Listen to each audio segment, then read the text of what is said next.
এই বৃষ্টি বৃষ্টি ওয়েদারে ইভিনিং স্ন্যাক্স যা হতে পারে সেটা হচ্ছে ফিশ চপ। তো আমার ফেভারিট ফিশ চপ, সেটা একদম শর্টে আমি বলে দিচ্ছি কিভাবে করেছিলাম। করতে কিন্তু খুবই সহজ, দেখে মনে হয় কঠিন কিন্তু অতটা নয়। কাতলা মাছ নিয়ে নিয়েছিলাম, কাতলা মাছ নুন হলুদ দিয়ে ভালো করে সেদ্ধ করে কাটা ছাড়িয়ে পেঁয়াজ আদা রসুন পেস্ট করে ভালো করে কষিয়ে নিয়েছি। পরিমাণ মতো নুন হলুদ একটুখানি গুঁড়ো গরম মশলাও দিয়েছি।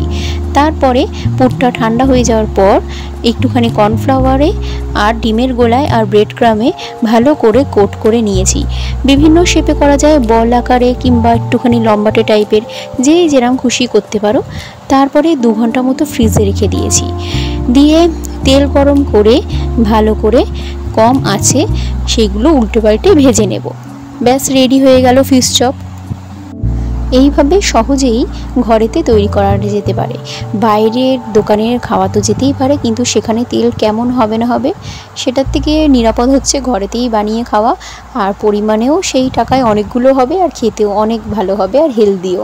তো চলো আবার দেখা হবে নেক্সট ব্লগে। Good bye.